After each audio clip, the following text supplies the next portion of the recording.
கர்த்தருக்குள் பிரியமானவர்களே, அக்டோபர் 29 இன்றைய பனித்துளிகளின் தலைப்பானது நன்றியுள்ள இதயம். வசனம் கொலேசியர் 4வது அதிகாரம் 2வது வசனம். இடைவிடாமல் ஜெபம் பண்ணுங்கள், ஸ்தோத்திரத்துடன் ஜெபத்தில் விழித்திருங்கள். பண்டைய ரோமன் நாட்டில் சினேகா என்னும் புகழ்பெற்ற தத்துவ மேதை விபச்சாரம் செய்தார் என்று பேரரசி மெஸ்லினாவினால் குற்றச்சாட்டப்பட்டார். சினேகாவுக்கு மரண தண்டனை விதிக்கப்பட்டது. ஆனால் பேரரசர் கிளாடியஸ் அவரை குற்றமற்றவராய் பார்த்ததினால் மரண தண்டனைக்கு பதிலாக அவர் கோசிகா என்னும் இடத்திற்கு நாடு கடத்தப்பட்டார். இந்த சூழ்நிலை சினேகாவின் நன்றியுணர்ச்சிக்கு புது வடிவம் கொடுத்தது.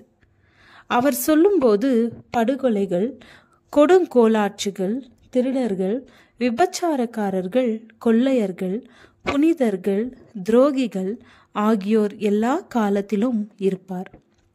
ஆனால் அவை எல்லாவற்றையும் விட கொடுமையான குற்றம் நன்றி உணர்வில்லாமல் இருப்பதே என்றார். சினேகாவின் காலகட்டத்தில் வாழ்ந்த பவுல் அப்போஸ்தலர் இதை ஏற்றுக்கொண்டார். அவர்கள் தேவனை அறிந்தும் அவரை தேவனென்று மகிமைப்படுத்தாமலும் ஸ்தோத்தரியாமலும் இருந்து தங்கள் சிந்தனைகளினாலும் வீணரானார்கள். உணர்வில்லாத அவர்களுடைய இருதயம் இருளடைந்தது. நன்றி உணர்வில்லாதிருப்பதே மனுஷீகத்தின் வீழ்ச்சிக்கு மிக முக்கியமான காரணம் என்று பவுல் எழுதுகிறார். கொலேசியர் திருச்சபைக்கு எழுதும்போது நன்றியுணர்ச்சிக்கு 3 தரம் சவால் விடுகிறார். ஸ்தோத்திரத்தோடு அதிலே பெருகுவீர்களாக என்றும், தேவ சமாதானம் நம்முடைய இருதயங்களை ஆளும்போது நன்றி அறிதலுள்ளவர்களாய் இருக்கவும் அறிவுறுத்துகிறார். மேலும் நன்றியுணர்வே ஜெபத்திற்கும் மையமாய் அமைகிறது என்கிறார். தேவனின் மாபெரும் தயவே வாழ்க்கையின் மிகச்சிறந்த யதார்த்தங்களை நினைவூட்டுகிறது. அவர் நம்முடைய அன்பிற்கும் துதிக்கும் மட்டுமின்றி நம்முடைய நன்றியுள்ள இருதயத்திற்கும் பாத்திரர். வாழ்க்கையின் நன்மையான எந்த ஈவும் அவரிடத்திலிருந்து வருகிறது.